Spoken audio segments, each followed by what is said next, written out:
What if I told you that silence can be the most powerful weapon in your arsenal? That Nietzsche believed true power comes not from words, but from presence. That you can outsmart anyone, not with arguments, not with manipulation, but simply by how you exist. Today, we dive deep into the genius of Friedrich Nietzsche. This is not just a lesson in philosophy. It's a psychological map to dominance without saying a single word. There's a silence so sharp, it cuts deeper than any insult. A glance so calm, it makes others tremble.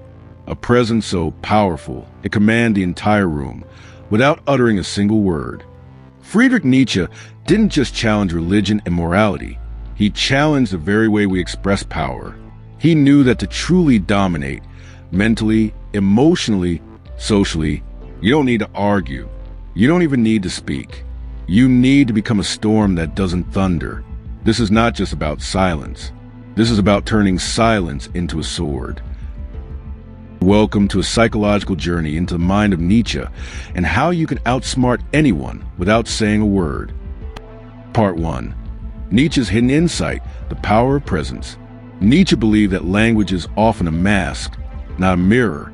In his work, Thus Spoke Zarathustra, Nietzsche introduces a character who seeks wisdom not through words, but through isolation, through embodied wisdom, not endless chatter. What does that mean? Let's break it down. Power isn't found in the voice. It's in what the voice hides. The truly powerful individual doesn't convince the world with arguments. They radiate power by their very being. Nietzsche often contrasted the last man and the Übermensch, the overman.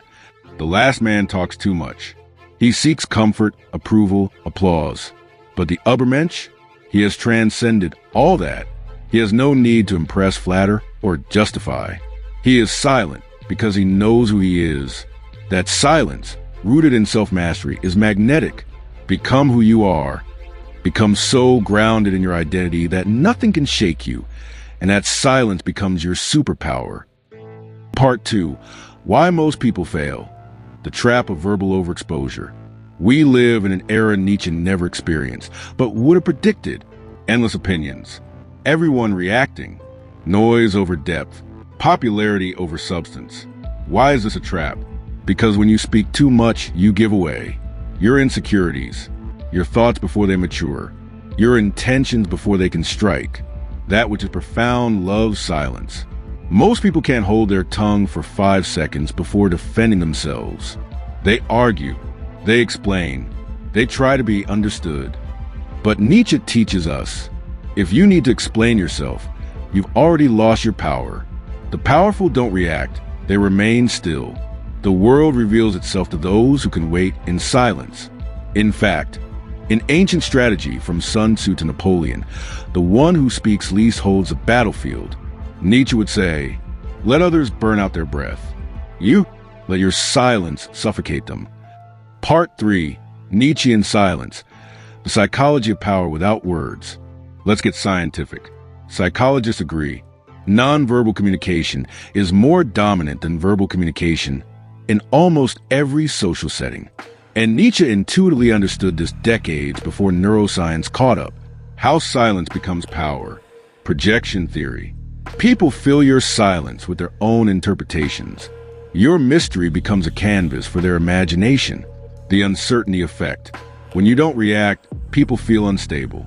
The human brain craves closure. Your silence denies it. That's power. Mirror neurons. When you are calm, others feel tension. Their subconscious mirrors your restraint and questions.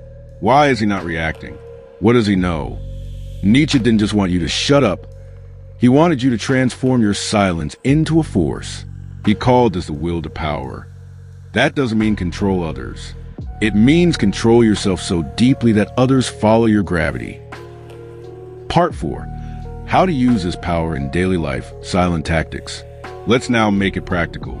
You want to outsmart without words? Here's your Nietzschean toolkit. 1. The delayed reaction.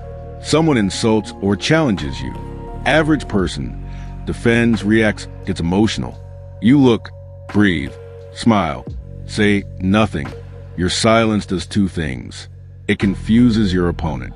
It forces them to question their own aggression. 2. The dominant stillness, posture, eye contact, still hands, stand like a mountain, move deliberately. Nietzsche respected the dancer and the warrior. Both are silent, but precise. Your stillness implies intention, not passivity. 3. The minimal word principle. Speak less than necessary. When you do speak, be clear, calm, cold. Use words like understood, noted. This ends here. They land like thunder because they come from silence. And 4. The disengagement exit. Leave conversations, debates, or even relationships without drama. Silence here becomes a weapon of self-worth. Nietzsche believed those who walk away without resentment are truly free. 5. Silence during success. Don't brag. Don't show off your next move. Let results speak. In Nietzschean terms, don't dance for applause. Dance because it's who you are. Part 5. Real-world examples of silent dominance. Let's talk real figures who use Nietzschean silence masterfully. High-voltage Steve Jobs. Minimalist speaker. Long pauses. Let the audience chase his thoughts, not the other way around. High-voltage Miyamoto Musashi. Samurai. He said, think lightly of yourself and deeply of the world. He'd enter duels silently, and his very presence caused opponents to surrender before drawing swords. High-voltage Elon Musk. Socially awkward? Maybe. Strategically silent? Absolutely. Watch him in interviews. Pauses. Delayed reactions. Each one causes the media to overreact, and that gives him control. High-voltage Stoic leaders, Marcus Aurelius, Washington Lincoln.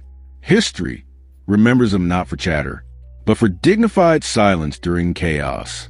Nietzsche admired this. Power that doesn't scream, but still shakes the ground. Part 6. Mastering the inner world, becoming the silent force. Everything we've discussed points to one truth. You can't fake powerful silence. It must be earned. You must walk through your own fire. You must confront your own chaos. Only then can you stand still in front of others and dominate through presence. Nietzsche said, you must still have chaos in yourself to give birth to a dancing star. To do this, spend time in solitude. Silence begins within. Lie by your own values, even if misunderstood. Speak only when it improves the silence. Then you won't just play the game, you'll rewrite it. Part 7. Final reflection. Outsmart without speaking. He who cannot remain silent will never lead. He who must always explain is always trapped. But he who can sit unmoved, unbothered, becomes a storm others fear. Let them talk. Let them chase attention. Let them beg to be seen. You become the one they cannot read, the one they cannot shake, the one they cannot outsmart. If you found power in this silence, subscribe now. We dive into Carl Jung, Nietzsche, stoicism, and the dark philosophies that most fear to face. Comment below, what's the most powerful moment of silence you've ever experienced? And remember, the most dangerous voice is the one that doesn't need to speak.